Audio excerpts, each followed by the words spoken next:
राम राम राम राम राम राम राम राम राम राम राम राम राम राम राम। प्रथम वंदन गुरुदेव जी, जिन दियो नाव तत्सार। द्वितीय वंदन राम जी, जिन मेट्या भरम विकार। तृतीय वंदन सब संत जन, अनंत कोटि जन सार। जाकी पद रज परसता, हंस उतर जावे पार। परम दयाल अनंत सुख सम्राट आदि सदगुरु, सर्व आत्माओं के सदगुरु, सर्व सृष्टि के सदगुरु, सदगुरु सुखराम जी महाराज ने धन्य हो धन्य हो। सब संतन सु बीनती, बार बार प्रणाम। बिड़द तुम्हारा जान के, साय करो हरियान। सभी सत्संगियों को राम राम, सभी वरिष्ठ संतों को राम राम, प्रणाम सभी को। तो आज ये दूसरा सत्र है होतब के अंक का। होतब मतलब होनहार। अभी तक जो हमने इसमें देखा या समझा, उसको बहुत तेजी के साथ एक बार रिकैप करेंगे, समझेंगे संक्षेप में, और फिर उसके आगे चलेंगे, क्योंकि समय ज़्यादा हो गया। आज 10-12 दिन हो गए इस बात को जब हमने ये लिया था।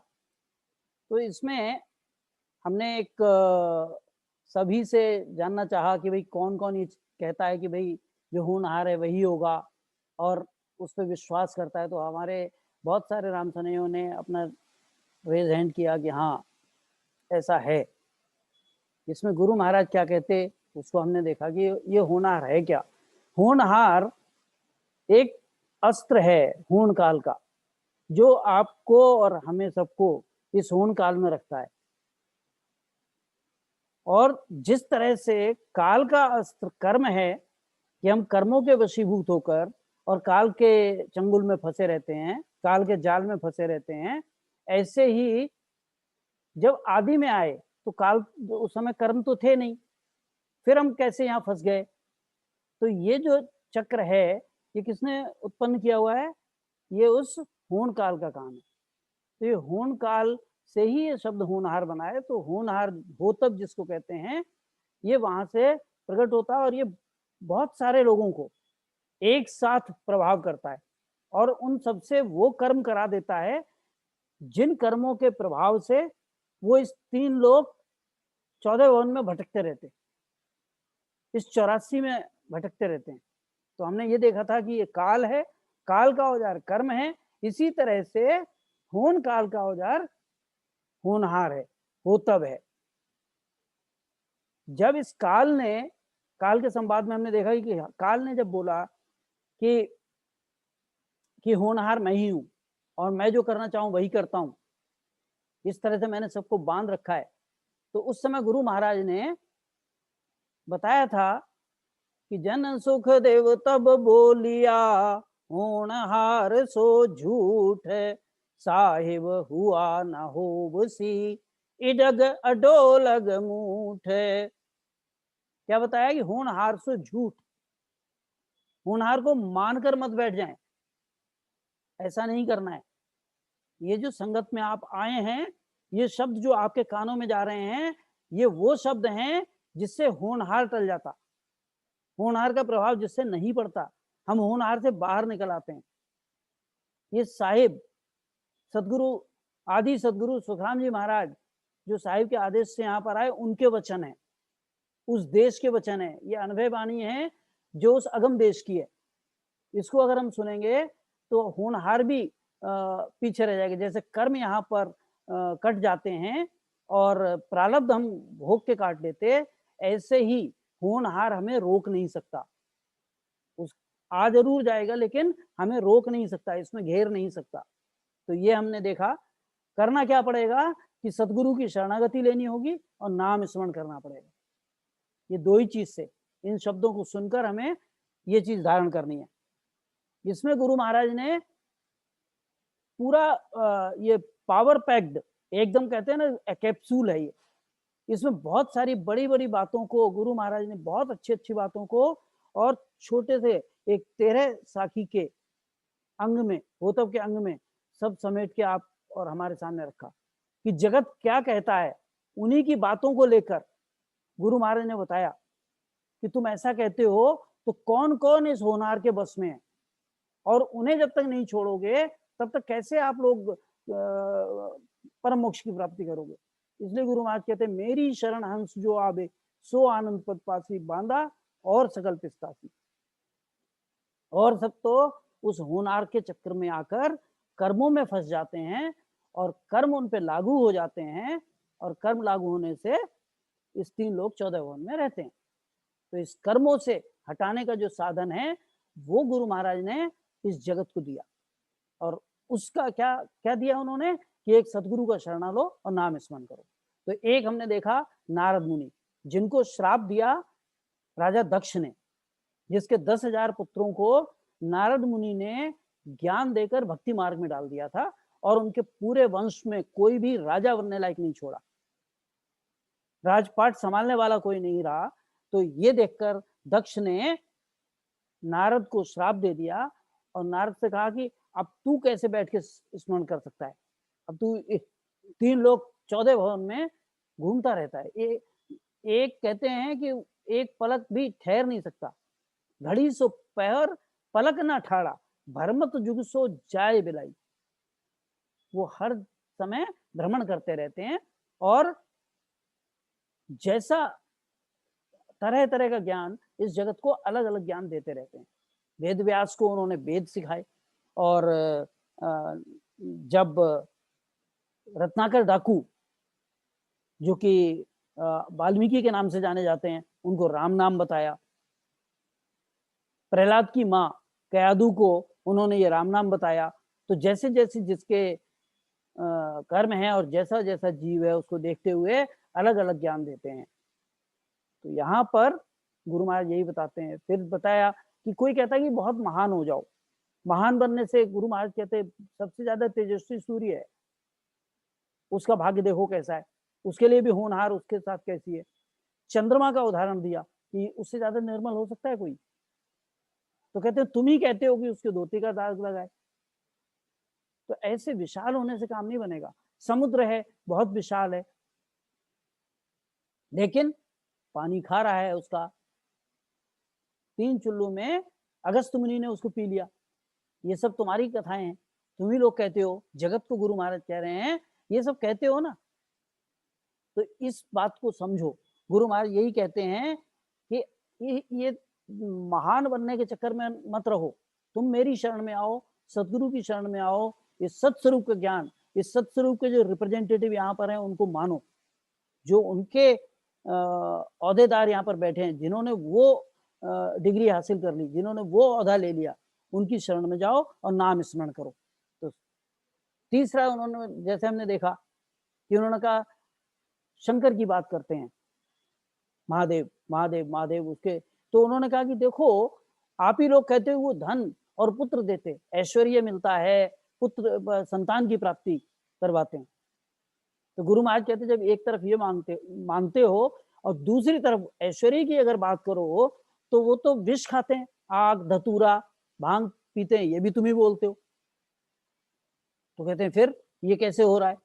कहते हैं युगों युगों से डमरू बजा रहे, मतलब उनको कोई सुख चैन नहीं है, भ्रमण कर रहे हैं, ऐसे ही है। तो कहते हैं कि उनको खुद सुख नहीं है और आपको सुख देते, ऐसा तुम ही लोग बोलते हो।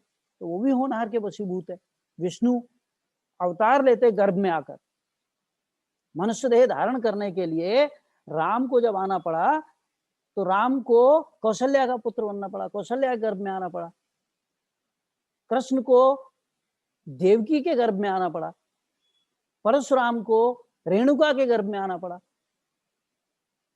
और एक समय में दोनों होते हुए, एक का परशुराम का जो ये ताकत थी, कलाएं थी, वो कला क्षीण हो गई। तो ये सारी रीति इस होनहार की है। तो गुरु महाराज कहते कि यहाँ ये सब चीजें अस्थाई हैं, टेम्पररी हैं, स्थिर नहीं है। इसलिए इस होनहार को जानकर ये मत सोचो कि मेरे भाग्य में होगा तो मुझे गुरु मिल जाएगा, मेरे भाग्य में होगा तो मुझे संगत मिल जाएगी, मेरे भाग्य में होगा तो मैं मोक्ष जाऊंगा। गुरु महाराज कहते हैं ऐसी बात पहले दिमाग से निकालो। इसलिए होनहार का अंग लिखा गुरु महाराज ने, इसलिए होतब का अंग लिखा है कि आप इसको मानकर मैं तो बैठ जाइए। आपको क्या करना है, सतगुरु की शरण में जाओ, वो इस होनहार से आपको छुड़ा देंगे और नाम स्मरण करो। बड़े बड़े पराक्रमी हुए, राम का अवतार हुआ, उसमें बताया कि देखो रामचंद्र की पत्नी होते हुए सीता का हरण हुआ, पिता की मृत्यु हुई, जंगल के कष्ट हुए। इसी तरह से बताया जांजल ऋषि जैसा क्या ऋषि होगा, उसको अपनी जो साधना है, जो उसकी समाधि पर उसको अविश्वास हो गया। इतनी बड़ी समाधि लगाई उसने और उस पर अविश्वास रहा, और तुलाधार के पास जाता है वो पूछने के लिए। तो गुरु महाराज कहते हैं कि तुम इस योग पे ये तब इतने पराक्रमी बनने के जो साधन करते हो, तुम योग की तरफ जाते हो, इनसे काम नहीं होगा। एक छोटा सा चाबी मैं तुम्हें देता हूं ताले की, इससे बाहर निकलना है तो नाम स्मरण कर लो। फिर बताया कि जैसे राम जैसा उसी के समय में, जैसे परशुराम मत हरत राज रघुनाथ जमायो, परशुराम की जो पराक्रम है उसको नष्ट करके राम ने राज्य जमाया। और उनके रहते रहते जो राम की संतान थी लव और कुश, उन्होंने राम लक्ष्मण भरत शत्रुघ्न को गारद कर दिया, पूरी सेना को हरा दिया। तो गुरु महाराज कहते हैं तुम देखो यहाँ पर ये सब चीजें अस्थिर हैं, स्थिर नहीं है। इस होनहार को छोड़ो, ये होनहार की बात सब झूठ है, इस होनहार को लेकर मत बैठो। कहते हैं ये तो सब कहानियां तुम्हारी बताई हुई हैं, तुम जिन ग्रंथ को मानते हो वहां पर दी हुई हैं ये, तो तुम इस तरफ मत जाओ, तुम मेरी शब्दों पे ध्यान दो और इस सत्स्वरूप की तरफ आओ। अब राम राम साहब। हाँ राम राम साहब, राम राम। एक ये स्लाइड थोड़ा स्क्रीन साफ नहीं आ रहा है। स्लाइड स्लाइड साफ नहीं आ रही, अच्छा धुंधली सी आ रही है। धुंधली सी आ रही है। मैं एक काम करता हूँ, इसको दोबारा से शेयर करता हूँ। मेरी स्लाइड खराब है, एक मिनट साहब, एक मिनट, मैं इसको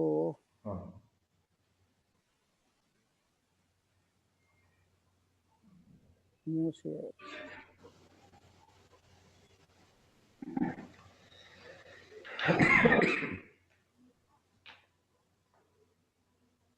हाँ साहब अब देखिए,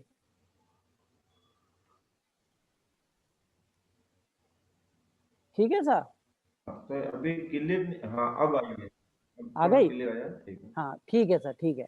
अब गुरु महाराज, नहीं अभी नहीं, हाँ अभी तो नहीं आई। अच्छा क्लियर नहीं। हाँ डॉक्टर साहब, इसमें कैसे, मैं देखता हूँ कोशिश करके दूसरे फोन पे चला। हाँ हो जाए तो ठीक है, नहीं तो आप चलो, आवाज तो क्लियर आ रही है। अच्छा ठीक है, तो इसमें इसमें शब्द शायद छोटे आ रहे होंगे, हाँ थोड़ा सा साफ नहीं आ रहे पढ़ने में। ठीक ठीक कंटिन्यू। चलो मैं हाँ कोशिश करता हूँ कि आपको इसमें थोड़ा सा ऐसे दिखा। अब ठीक है। अब यहाँ गुरु महाराज कहते कि होने की बात अहोनी नहीं होनी, लाख उपाव करो नर आनी, जल में जबे तो गीत न गाया, मृत्यु भई सुन रण में प्राणी, शेष फुणाधर शेष कुआवे, नाक में नाथ सोआन पैराई, होने की बात कहे सुखदेव जी, टाली टले नहीं कि न सुई भाई। गुरु महाराज कहते कि ये जो कलाधारी हैं, जो बलवान हैं, इनसे भी होनहार नहीं टाली जाती। ये भी उस होन काल के बस में हैं, इसलिए इनसे होनहार नहीं टाली जाती। क्या फरमाते गुरु महाराज कि होने की बात अहोनी नहीं होनी, लाख उपाय करो ना रानी, तुम लाख उपाय कर लो, लेकिन ये होनहार जो है ये नहीं टलेगी। अब किसका दृष्टांत देते हैं गुरु महाराज? कृष्ण का दृष्टांत। कहते हैं कृष्ण का होनहार देखिए आप। आज जो आपके समक्ष रखा जाता है वो चीजें नहीं है, वैसा सही नहीं है। गुरु महाराज इस बात को समझाते, कहते जन्म्या जके तो गीत न गाया। जिस समय कृष्ण का जन्म हुआ तो कहाँ हुआ था? जेल में हुआ था। कंस की जेल में कृष्ण का जन्म हुआ। तो कहते हैं, और जब वो जिस समय पैदा हुए तो घर में जैसे संतान पैदा होती है तो क्या होता है? खुशी का माहौल होता है, गीत गाए जाते हैं, उसको उसका बधावा होता है बच्चे का कि हाँ जी बच्चा मेरे यहाँ आया, इस जगत में आया, बहुत इसका सब हर से बहन भुआ तात हुए कटुम्बा में बात, दिन दिन आज जायो पूत बांधे बाप मैया सूत। गुरु महाराज कहते हैं जिस समय पैदा होता है तो बुआ खुश हो जाती है कि मुझे भतीजा मिल गया। माँ बाप धागा बांधते हैं हाथों में कि खुश होते हैं कि हमारा वंशज आया है। दादा दादी इतने, नाना नानी दादा दादी सब खुश होते हैं।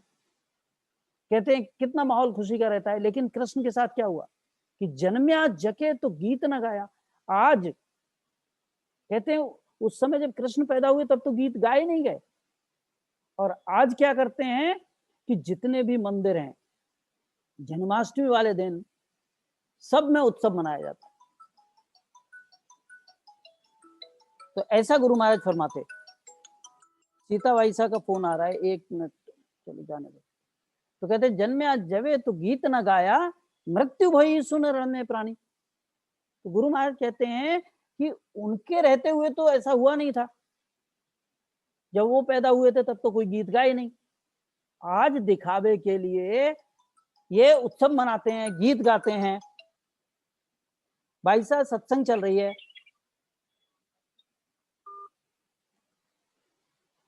अब कहते हैं जन्म्या जबे तो गीत न गाया और मृत्यु भई सुन रण में प्राणी। और गुरु महाराज फरमाते कि ये तो हो गया, लेकिन जब मृत्यु हुई तो मृत्यु में जैसे हम रामसनयो में बैकुंठी निकालते और कहते कि चलो इसने बहुत अच्छा काम किया जीवन में, तो ये अपना उसका एक अच्छी तरह से मंगल गाते हुए ले जाते हैं, तो ये सब हम करते हैं। लेकिन कृष्ण के साथ कैसे हुआ कि मृत्यु वही सुन रण में प्राणी, कि जिस कुरुक्षेत्र में कृष्ण ने पांडवों का साथ दिया, ऐसी जगह जंगल में एक बहेलिए के तीर से उनके पैर में लगने से उनकी मृत्यु हुई। उनका जो अंतिम संस्कार तक नहीं हो पाया। आज इतनी महिमा और इतनी सब बातें करते हो, तो कहते हैं जन्म के समय कुछ नहीं हुआ, पूरी जिंदगी जिसने अस्थिर रहा, एक जगह से दूसरी जगह, दूसरी जगह से तीसरी जगह, रणछोड़ नाम पड़ा उनका, ये सब होता रहा पूरा जीवन। तो उन चीजों को ये जगत देखता नहीं। जगत से ये कहते हैं गुरु महाराज देखो ये कैसे उस होनहार के बस में थे कि मृत्यु भई सुन रण में प्राणी, कि उस रण में कृष्ण की मृत्यु हुई। आगे गुरु महाराज कहते हैं कि देखो इसमें कि कृष्ण की जब मृत्यु हुई तो उनका अंतिम संस्कार नहीं करा। कहते हैं उनकी जो अस्थियां थी और जो शरीर था वो सारा का सारा समुद्र में बह गया, और समुद्र में पहुंच के और वो कहाँ निकला जाकर कि जगन्नाथ में निकला। ऐसी कहानी लिखी हुई है, ऐसी कहानियां वर्णित हैं जो भागवत में और जगह जगह। तो कहते हैं कि कृष्ण को आज 5200 से ज्यादा साल हो गए गए हुए, शरीर त्यागे हुए। 125 वर्ष की आयु हुई थी और मृत्यु की तिथि भी लिखी हुई है। तो कहते हैं जिस समय मृत्यु हुई तो कहते हैं 5225 साल से भी ज्यादा हो गए। और जो मंदिर बना कहते हैं वहां पर एक लकड़ी बहती हुई आ रही थी और उस लकड़ी का काठ का मूर्ति बनाई गई और मूर्ति बनाकर जो अस्थियां थी उस लकड़ी के अंदर डाल दी गई, मूर्ति के अंदर डाल दी गई। और यहां तक आज उसके बाद कलयुग में एक और चीज उन्होंने सामने रख दी कि कृष्ण का जो दिल है वो भी जिंदा था और वो भी उसके अंदर डाल दिया। तो कहते हैं कि जिसकी अस्थियों का विसर्जन नहीं हुआ उनकी अस्थियां ले जाकर कहते हैं उस काठ की मूर्ति बनाकर उसके अंदर डाली। वो काठ की मूर्ति बनाने के लिए देवता आए और रात रात में वो मूर्ति तैयार की। सुबह पुजारी ने 4 बजे ही उसको खोल दिया तो हाथ नहीं बन पाए, तो आज भी हाथ नहीं बने हुए हैं। और कहते हैं उनकी अस्थियां जो थी उसके अंदर डाल दी। तो इसमें काफी समय का फर्क है। 5000 वर्ष, 5200 वर्ष हो गए और मंदिर बने हुए आज 2200-2300 वर्ष भी नहीं हुए। तो कहते 3000 वर्ष तक कहाँ रहे वो अस्थियां? कहाँ? ये समुद्र में फैलती रही, गड़ती रही, चलती रही।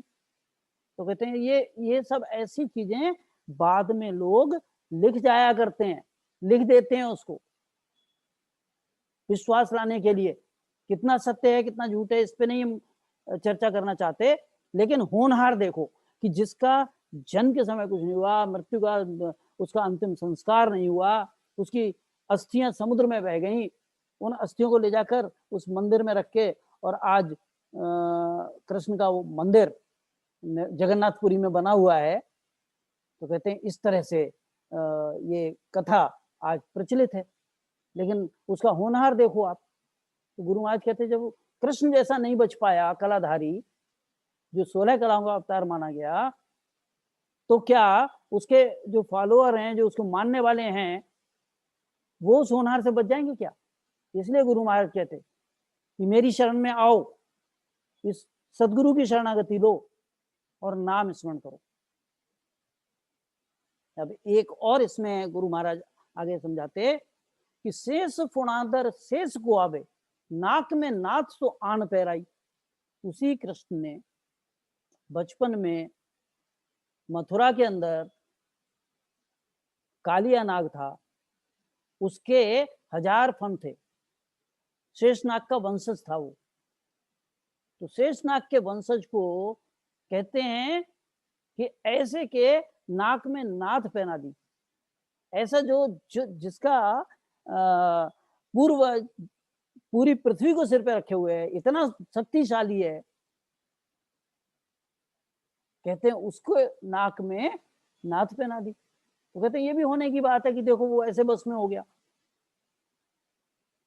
तो कहते हैं ये होने की बात क्या है सुखदेव जी? टाली टले नहीं कहना सुनी भाई, ये ना तो कृष्ण से टलने वाली है ना शेषनाग से टलने वाली है। इससे बचने का एक ही मार्ग है कि आप इस होन काल से बाहर निकलो और होनहार से बच जाओगे, नहीं तो नहीं बच सकते। जब तक इसमें रहोगे इस बंधन में रहोगे। इसलिए गुरु महाराज कहते हैं सदगुरु का शरणा लो, नाम स्मरण करो, जितना हो सके उतना नाम स्मरण करो। सरल से सरल चीज बता दी इन्होंने। इतना कष्ट उठाया, कृष्ण ने नेमिनाथ के शरण में गए, दुर्वासा से ज्ञान पूछा, इतना सारा ज्ञान उन्होंने जगत को गीता के माध्यम से और सांख्य योग का वर्णन करा, कर्म योग बताया, ये सब उन्होंने लिखकर छोड़ा और आज उसको प्रमाणिक मानते हैं। उसी कृष्ण के लिए गुरु महाराज ने यहाँ पर इसीलिए यहाँ पर लेकर आए कि वो होनहार के वशीभूत हैं। ये मत मानो कि होनहार से अलग हैं वो। ऐसा समझाने के लिए गुरु महाराज ने हमारे सामने ये दृष्टांत पेश किया। कहते हैं शेषनाग राम राम करता है, लेकिन वो भेद नहीं, वो शरणा नहीं है, वो सदगुरु शरण नहीं है। वो कहाँ मिलेगी? वो इसी लोक में, इस मृत्यु लोक में आना पड़ेगा। और जो मृत्यु लोक में आए वो कृष्ण जैसा खोजता रहा उस सदगुरु शरण के लिए, लेकिन वो सदगुरु शरणा नहीं मिलके दिया। नेमिनाथ ने उनको शिष्य नहीं बनाया, दुर्वासा की शरण में गए। तो ऐसे गुरु महाराज फरमाते कि जब तक आज हमारे पास वो अवसर है उसको मत हारो, उससे समझो इस बात को कि बांधा आयो अवसर मत हारो। जिन संग हंस अगम घर पहुंचे, वे सतगुरा सिर धारो। जिससे आपके घट में वो नाम प्रकट हो जाए और आप अगम घर, उस अगम्य देश में पहुंच जाते हो जिसके शरणागति से। ऐसे गुरु महाराज, ऐसे आदि सतगुरु सतगुरु सुखराम जी महाराज हमें फरमाते, कहते कि देखो ऐसा करो, ये सब होनहार के वशीभूत हैं। अगर हम सीधे सीधे ऐसे बोल देते तो हम मानते नहीं है, ये जगत मानता नहीं है। उस जगत को मानने के लिए गुरु महाराज को ये लिखना पड़ा कि देखो ये होनहार में कैसे वशीभूत है। इस बात को समझा रहे हैं गुरु महाराज।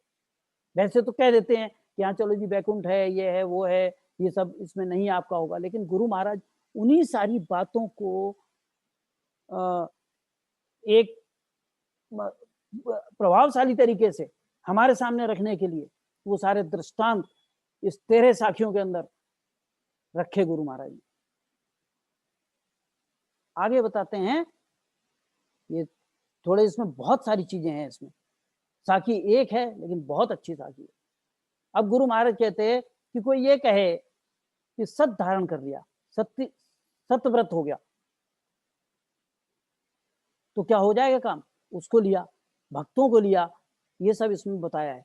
तो इस 6 नंबर साखी में होनहार की गुरु महाराज कहते, पांडव 5 सती जन सूरा, हिमालय जाए गलावन लागा, राम लक्ष्मण राम को आवत, राक्षस बांध पताला भागा, पाड़ कुताक चलो हनु सूरो, पाँव में तीर लग्यो तब जोरे।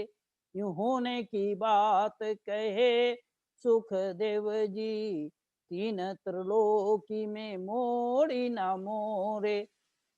क्या फरमाते गुरु महाराज कि 5 पांडव हुए, कृष्ण का साथ लिया, द्रौपदी उनके साथ। ऐसे सती पुरुष, ऐसे सतवंत पुरुष 5 के 5, उनकी स्थिति को आप ही लोगों ने पढ़ा है। आप कहते हो कि अगर उसका दर्शन हो जाए तो जी फिर तो पहुंच जाना चाहिए था उन्हें बैकुंठ, लेकिन उनकी क्या दशा हुई। गुरु महाराज कहते ये सब तो तुम ही लोग कहते हो। तो पहली लाइन इसमें लेते हैं, पांडव 5। इसमें क्या हुआ कि जो सूरवीर 5 पांडव हुए, उनकी स्थिति देखो कि हिमालय में गल गए। वो हिमालय के रास्ते, उन्होंने कहा कि स्वर्ग को जाना है, तो उस रास्ते जा रहे थे तो रास्ते में गल गए। कैसे कि द्रौपदी क्यों गल गई? क्यों लिखा हुआ है कि द्रौपदी इन 5 में से सबसे ज्यादा प्रेम अर्जुन को करती थी, उसे अर्जुन प्रिय था, उसके अंदर वो उसने दुविधा रखी बाकी सबसे। तो क्या हो गया, उसको गलना पड़ा सबसे पहले, उसका शरीर सबसे पहले गला, उसकी मृत्यु हो गई, नहीं जा सकी वो। दूसरा सहदेव की देखो, तो सहदेव को अपनी विद्वता का अभिमान कि मुझसे ज्यादा विद्वान कोई है ही नहीं, इसलिए उसको दूसरे नंबर पे जाना पड़ा। नकुल, वो सोचता था मैं जैसा रूपवान मुझे मिला, मैंने ऐसे पिछले कर्म कमाए हैं कि मैंने बहुत रूपवान काया पाई। तो गुरु महाराज उनको बताते हैं, उन पांडव जो सती पांडव हुए, सतीत्व के साथ साथ उनके साथ ये भी सारी चीजें थी। वो सतवंत थे, उनके साथ ये भी था, विद्वता थी, और नकुल को रूपवंत काया का अभिमान था। वो अभिमान के कारण उसको होनहार लग गया, उसके पीछे गल गया, खत्म हो गया, नहीं पहुंच पाया। फिर कहते हैं अर्जुन को पराक्रम का अभिमान था, मेरा जैसा पराक्रमी कौन, मैं तो कृष्ण का सानिध्य सबसे ज्यादा मुझे मिला, ज्ञान मुझे कृष्ण ने दिया। तो गुरु महाराज यहाँ वही फरमाते कि देखो उसका वो जा कहाँ रहा था अपने पराक्रम के बल पे, और रास्ते में ही उसका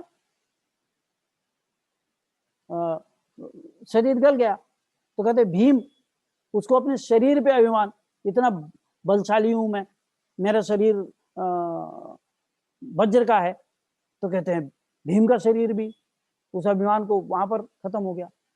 युधिष्ठिर, जो सबसे ज्यादा धर्मपरायण, जो सत्यवंत सबसे ज्यादा इनमें 5 भाइयों में था, उसकी स्थिति देखो कि उसने एक बार झूठ का आश्रय लिया। युद्ध भूमि में उसने कहा कि अश्वत्थामा मारा गया, नर नहीं कुंजर। ये हाथी का नाम भी था और अश्वत्थामा उसके गुरु भाई था, मतलब गुरु का पुत्र था। तो गुरु के पुत्र के लिए उसने बोल दिया कि वो मर गया और छल पूर्वक ढोल बजा दिए गए। तो जो नर नहीं कुंजर का शब्द है ये सुनाई नहीं दिया। इस कारण उसको जहां ये पांचों पड़े हुए थे द्रौपदी समेत जिस नरक कुंड में, 80 पत्र नरक में, वहां ले जाकर उसको ले जाना पड़ा। उसको ले गए उस धर्मराज को, धर्मराज का जिसको अवतार मानते हैं, युधिष्ठिर को कहाँ ले गए कि उस 80 पत्र नरक की तरफ, जहां पर मुर्दे सड़े हुए पड़े रहते हैं।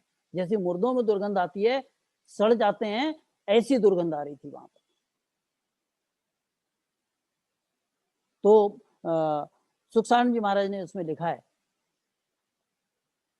कि वंश में भगत राजा युधिष्ठिर निकालिए। ये नरक से पड़े हुए जो थे, इनको निकालने वाले कौन थे? युधिष्ठिर। और युधिष्ठिर ने इन सबको निकाल कर और फिर कहाँ ले गए? बैकुंठ को ले गए। तो गुरु महाराज कहते हैं देखो उनकी होनहार देख लो आप। कहते हैं और किसकी बात करोगे, तुम किस रास्ते जा रहे हो? इसलिए गुरु महाराज कहते हैं मेरी बात मानो, मैं जो कहता हूं उसको समझो। ये होनहार तुम्हें भी निकल जाएगा अगर तुम इधर उधर कदम बढ़ाओगे तो। इसलिए सीधे सीधे रास्ते चलो, सदगुरु की शरणागति लो, नाम स्मरण करो। आगे गुरु महाराज कहते कि राम लक्ष्मण राम को वावत और राकस बांध पताला भागा। अब इनकी स्थिति बताते हैं कि देखो राम लक्ष्मण हुए, इनको कैसे कैसे कष्ट उठाने पे होनहार कैसे हुई। ये क्या इनके कर्मों का प्रभाव था? नहीं, ये उनके होनहार की वजह से कितने सारे लोगों को इस कर्मों के चक्कर में बांध दिया। कहते हैं राम और लक्ष्मण को अहिरावण महिरावण ये दो मित्र थे रावण के। अहिरावण मतलब नागवंश का और महिरावण मतलब जो नाग कुल का ना होकर उस दूसरे कुल का था। ये दो मित्र थे रावण के। इनको रावण ने कहा कि तुम इनको ऐसे हमारी ये लंका पर इन लोगों ने लड़ाई छेड़ रखी है, युद्ध कर रहे हैं, तो इनको तुम उठाकर ले जाओ और इसको देवी को बलि दे दो। तो ये क्या किया उसने कि इतना बड़ा किला बनाया था वहां पर, इतना मजबूत किला, चारों तरफ वानरों की सेना, उसमें उसको भेद के अंदर नहीं जा सकता कोई। तो अहिरावण महिरावण ने ऊपर की तरफ से आकर वहां कूदे और जिस शिला पे राम और लक्ष्मण सो रहे थे उनको सोते हुए वो शिला ही उठा ली और लेकर कहां चले गए? पाताल में। और पाताल में ले जाकर उनको उस देवी के सामने बलि देने के लिए ले गए। तो देवी की बलि के लिए ले जा रहे थे तो और वहां से किसने छुड़ाया उनको? कि हनुमान ने जाकर। तो हनुमान जब वहां पहुंचे पीछा करते करते, तो वहां पर हनुमान का जो पुत्र था वो वहां मिलता है, मकरध्वज नाम था उसका, वो वहां पर मिला। और वहां पर कपोत और कपोती की बात उन्होंने सुनी कि यहाँ पर कामाक्षी मंदिर है, उस कामाक्षी मंदिर में ये अहिरावण महिरावण राम लक्ष्मण की बलि देने वाले हैं। तो जो इस तरह से वहां पर जब चर्चा हो रही थी, इस कारण वो वहां पहुंचे और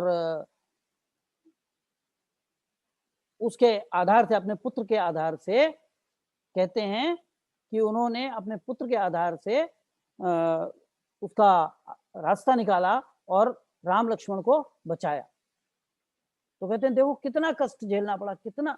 अब हम लोग अगर सोचें तो गुरु महाराज कहते हैं ये सब कहानियां तो यहाँ पर पढ़ ही रहे हो, रोज देख रहे हो तुम, ये सब कौतब की बातें हैं, ये होनहार की बात है कि ऐसा पराक्रमी जो पार ब्रह्म से आया हुआ राम है, उसके साथ जब ऐसा हो सकता है तो हम डायरेक्ट वहां से ना आकर 84 भोग भोग के आज यहाँ पड़े हुए हैं, हमारी क्या गति होगी अगर हम नहीं ध्यान देंगे, हम गुरु महाराज के वचनों को नहीं समझेंगे, अगर हम सदगुरु शरणा नहीं लेंगे, अगर हमारे अंदर वो नाम जागृत नहीं होगा तो हम भी ऐसे ही रह जाएंगे। तो कहते हैं जरूरत किस बात की है कि ऐसा सदगुरु का शरणा लो जिससे नाम जागृत हो जाए। अब गुरु महाराज कहते हैं कि इतना ही हुआ क्या, आगे बताते हैं कि जिस राम लक्ष्मण को छुड़ाने वाला हनुमान, उसके साथ अब बताते हैं क्या हुआ कि पहाड़ कूताक चलो हनु सूरो, पाँव में तीर लगो तब जोरे, यूं होने की बात कहे सुखदेव जी, तीन त्रिलोकी में मोड़ी ना मोड़े। कहते हैं पहाड़ को उठाकर, विंध्याचल द्रोणागिरी पर्वत को उठाकर जा रहे थे, क्योंकि उन्हें उस बूटी का पता नहीं था जो बूटी की जरूरत थी लक्ष्मण की मूर्छा को दूर करने के लिए। तो हनुमान ने क्या करा, पहाड़ उठा लिया। कह रहे हैं पहाड़ को टाक, उसको हाथ पे उठा लिया, टाक मतलब ऊपर टांग दिया, टाक लिया, और ऊपर आकाश मार्ग से जा रहे थे। हनु कहते हैं हनुमान, ऐसा सूरवीर हनुमान जिसने पहाड़ को उठा लिया। वो एक तीर से, पैर में उसके तीर लगा, किसने मारा, भरत ने। भरत ने देखा ये पहाड़ उठाकर जा रहा है, कोई राक्षस है, और ये वनवास है मेरे भाई को और भाभी को। तो उसने उनकी उस सोच से ऐसे उसके विचार आया, तो उसने तीर चला दिया, ये राक्षस है, इसको यहीं गिरा देता हूं। तो कहते हैं इतना बलशाली होते हुए और एक तीर से गिर गया, और वहां पर बात हुई उसकी। फिर भरत ने उसको तीर पे बिठाकर और लंका पहुंचा दिया। तो कहते हैं इतने ऐसे, और आज जगत क्या करता है कि इन्हीं हनुमान जैसे भक्त की तरह भक्त बनना चाहता है। तो गुरु महाराज कहते हैं ये तो पहले से होनहार के बस में। आपको क्या करना चाहिए, आपको सतगुरु का शरण लेना चाहिए। ये कहते हैं गुरु महाराज, ये तीन त्रिलोकी में कोई भी ऐसा नहीं है जो इस तीन त्रिलोकी में पैदा हुआ और तुम्हें बचा ले इस होनहार से। गुरु महाराज कहते हैं कि अगर ये इससे बाहर निकलना तो एक ही रास्ता है कि सतगुरु का शरण लो और नाम स्मरण करो। इसलिए नाम स्मरण पर ध्यान दीजिए और सतगुरु का शरणा लीजिए।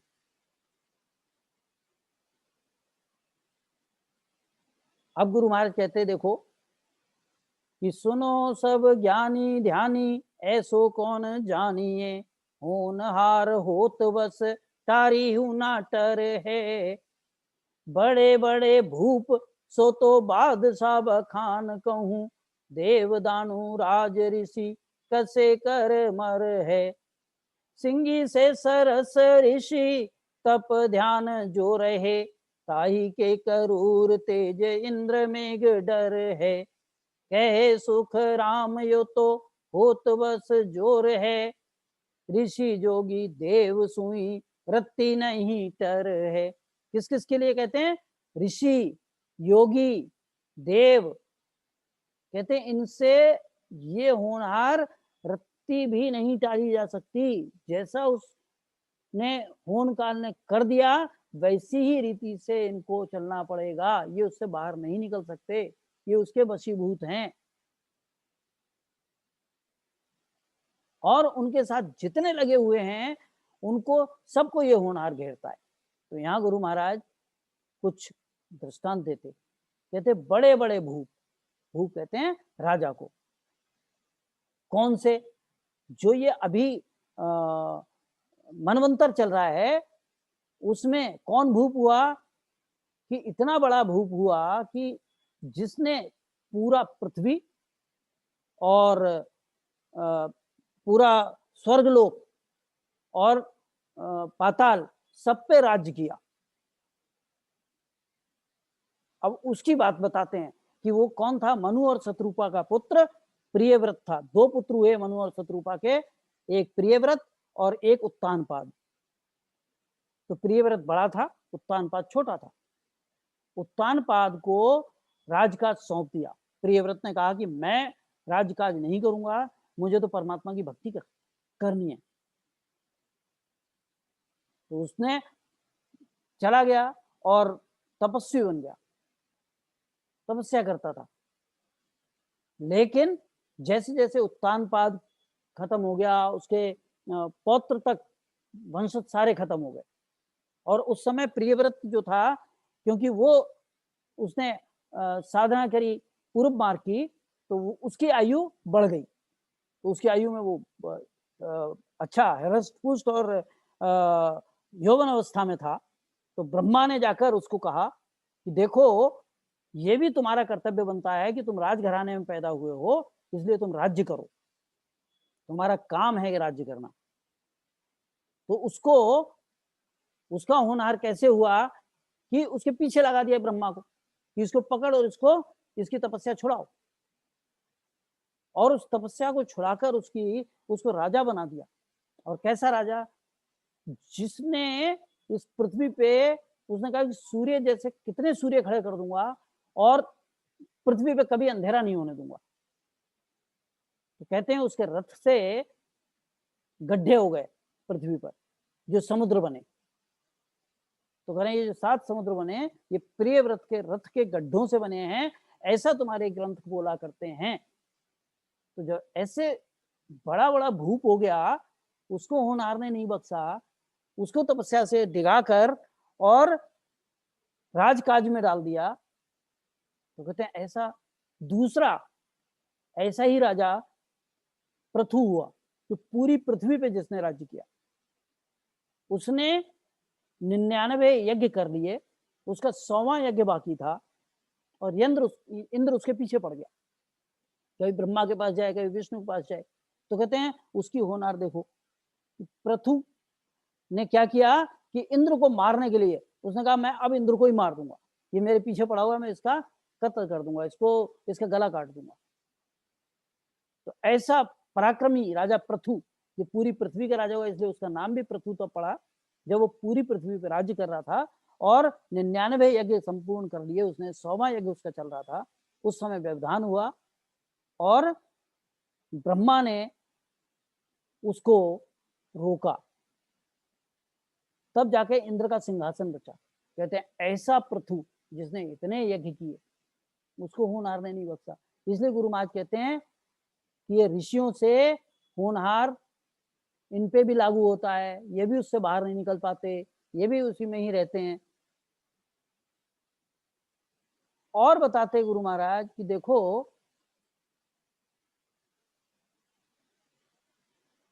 कि एक राजा जिसको हम जानते हैं बहुत अच्छी तरह से कि भी रावण हुआ, उसकी होनहार देखिए कि उसके पिता कौन थे, कि विश्रवा, ब्रह्मा जी के पुत्र हुए पुलस्त, और पुलस्त ऋषि के पुत्र हुए विश्रवा। और जिस उसकी विश्रवा ऋषि, उसके साथ होनहार देखो कि उसको एक राक्षसी से प्यार हो गया, और राक्षस वंश में थी वो, सोमाली राजा की पुत्री थी, कैकसी नाम था। उससे रावण, कुंभकर्ण, विभीषण, शूर्पणखा ये सब पैदा हुए। तो कहते हैं ये होनहार की बात है कि जिस रावण कहते हैं बहुत विद्वान था, सब कुछ जानता था, तो गुरु महाराज उनके नाम लेकर 2-3 राजाओं के मैंने यहाँ पर आपके समक्ष रखे। तो कहते हैं बड़े बड़े भूप, अब इसमें अगले संगत में ही लेना होगा, क्योंकि समय है, तो ये साखी का आधा हिस्सा हुआ है अभी, और यहीं से हम आगे लेंगे। तो साहब मैं अपनी वाणी को विराम दूंगा। ये हमने यहाँ केवल इतना दिया है कि बड़े बड़े भूप। अभी हम बादशाह की बात करेंगे, देव दानु राज ऋषि की बात करेंगे, ये हम अगली संगत में लेंगे। राम राम सा, राम राम सा। इसमें कोई भूल चूक छोटी मोटी ऊपर नीचे अगर कुछ हुआ है तो क्षमा प्रार्थी हूँ, और सभी वरिष्ठ संतों से निवेदन करूंगा कि इसको मार्गदर्शन करें मेरा। राम राम सा। राम राम साहब, बहुत बहुत हार्दिक आभार भाई साहब आपका। कुतुब का जो अंग है आपने आज बहुत ही अच्छी तरीके से लिया, और जिसमें महाराज श्री ने बताया कि आज ये कृष्ण जैसे इतने संसार में बलशाली हुए, वो भी होण काल के बस में थे, उनसे परे नहीं हो पाए। पांडु पांच सती जरा हिमालय जाई गलवन लगा। राम लक्ष्मण यानी सब कहते हैं इतने ये पराक्रमी हुए, लेकिन होणकाल से परे नहीं हो पाए। इतनी इनके पास में शक्ति थी, इतनी इनके पास में कलाएं थी, इतनी इनके पास में विद्या थी, इतने बड़े बड़े राजा थे, बादशाह थे, और इंद्र इतना 33 कोटि देवताओं का राजा होते हुए भी वो मतलब होणकाल से परे नहीं हो पाया। वो भी होणकाल के चुंगल में के बस में रहा। तो महाराज श्री यही कह रहे, जो अपने परम आदरणीय बड़े भाई साहब ने बहुत ही अच्छी तरीके से समझाने का प्रयास किया कि अपन को इन सब से ऊपर उठना है। ये तो आज इनको सब दुनिया इनको मान करके इतिश्री मान लेती है, जय श्री कृष्णा सीताराम, नाम अवतारी पुरुष है, नाम लेना कोई मना नहीं है। महाराज किसी की टीका टिप्पणी नहीं करते हैं, लेकिन इनका इतिहास तो देखो, इतिहास तो सुनो समझो। ये भी पूर्ण काल के बस में थे, से भी परे नहीं हो पाए। हनुमान जी ने पांव उठा ले, लेकिन तीर से गए होगी। तो ये आखिर होणकाल के बस में रहे, तो अपन को इनके बस में नहीं रखे, इनसे परे होना है। ये महाराज श्री कह रहे हैं, जो आज परमात्मा बड़े भाई साहब जी ने बहुत ही अच्छी तरीके से समझाने का प्रयास किया। बहुत बहुत भाई साहब आपका हार्दिक आभार। और अभी सभी रामसनी भाई बहनों से यही निवेदन रहेगा कि अब सिमरन का समय हो गया है, जो 7:50 हो गए। तो 8:50 तक अपन 1 घंटा बराबर सिमरन करना है। इसके बाद में अंत में है जो अपन एक पद लेंगे। सभी से ऐसा निवेदन रहेगा। राम राम साहब। बगू जी भाई साहब, इसको फिर आगे लेंगे। हाँ सर, एक इसमें अभी 2 संगत और रहेंगी, तो हम अब आने वाले बृहस्पतिवार को लेंगे सर, क्योंकि रविवार को आने वाले हाँ गुरुवार को हाँ, इसमें रविवार को तो डॉक्टर साहब दे रहे हैं ना, तो गुरुवार को मैं दूंगा। हाँ हाँ, रविवार को डॉक्टर साहब लेके बांधा मत कर जोड़ा नाड़ी, मत कर जोड़ा नाड़ी। हाँ उसका शेष भाग ले लेंगे, गुरुवार को आप ले लेंगे। ठीक है सर, बिल्कुल हाँ सही है, बिल्कुल, जैसे ठीक ठीक है। जैसे आज्ञा है आपकी। हाँ हाँ डॉक्टर बिल्कुल, साहब, महाराज इसमें कोई श्री की छोटा मोटा आज्ञा। ऊपर नीचे हो तो बता दीजिएगा डॉक्टर साहब, अगर कोई कहीं फर्क है तो।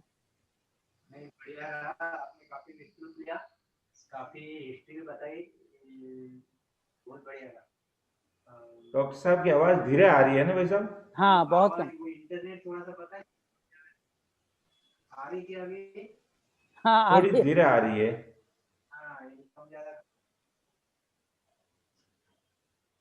हाँ ठीक है, बढ़िया रहा एकदम। ठीक है सर, राम राम सर, राम राम। राम राम। हाँ हाँ ठीक ठीक, राम राम। आपका भी बहुत बहुत आभार। राम राम। और रविवार को डॉक्टर साहब को लेना ही आगे। बिल्कुल बिल्कुल, राम राम साहब। डॉक्टर साहब को, बगू जी भाई साहब को प्रणाम, राम राम साहब। अब अपन सिमरन करते हैं। 1 घंटे के लिए सभी रामसनी भाई बहन सिमरन में लग जाएगा, और अपना अपना वीडियो ऑन कर दीजिएगा। राम राम साहब।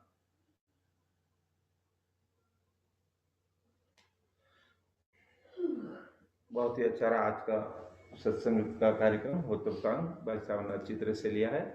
अब जो जो बातें बहुत भाई साहब ने कहा, महाराज श्री ने बहुत बड़ी रहस्य की बातें बताई जो दुनिया जानती नहीं है। अपन इतने ही मानते हैं कि नहीं, कृष्ण अब हुआ कृष्ण भगवान के क्या, जन्मे तब कोई गीत गाने वाला नहीं और मरे तब कोई रोने वाला नहीं। अब ये परिस्थिति रही, और अपन क्या करते हैं, सोच लो, विचार कर लो। महाराज श्री हमें चेता रहे हैं कि तुम किस चक्कर में फंसे हो, जो आज बहुत बड़ी रूढ़ मतलब रहस्य की बातें महाराज श्री के द्वारा, वाणी के द्वारा भगवती भाई साहब ने हम सबको बताने का प्रयास किया। तो हमें इसको समझ करके इन सबसे किनारा करते हुए सीधा हाईवे पकड़ना। अपन को छोटी सड़कें और गलियां वो नहीं पकड़नी है, होनहार के चक्कर में हमें नहीं पड़ना। बस इस चीज को, इससे दूर होना है तो हमें बस सिमरन करना, यही एक दवाई है, यही एक रास्ता, यही एक चारा, बाकी और कोई दूसरा इलाज ही नहीं है। बहुत अच्छा। राम राम साहब। हम हम हम हम हम हम धन्य हो महाराज श्री की शता को, धन्य हो। राम राम। कितनी बड़ी रहस्य की बातें महाराज जी ने आज बताई है भगवती भाई साहब के माध्यम से। क्या दुनिया उसी को एक बिना सोचे समझे गाय के पीछे गाते रहती है। वो है क्या, जन्मे तो कोई गीत गाने वाला नहीं और मरने पे कोई रोने वाला नहीं। ये स्थितियां थी, कौन जाने, लेकिन सब लकीर के फकीर बने हुए रहते हैं। तो हमें इन चीजों से ऊपर उठना है। आज की सत्संग को और सुनते हुए समझते हुए हम हम हम हम हम हम हम हम बराबर 1 घंटा अपन को भजन करना है। 5 मिनट ऊपर नीचे हो तो कोई फर्क नहीं पड़ता, अपन भजन भी आगे ऊपर आगे कर लेंगे।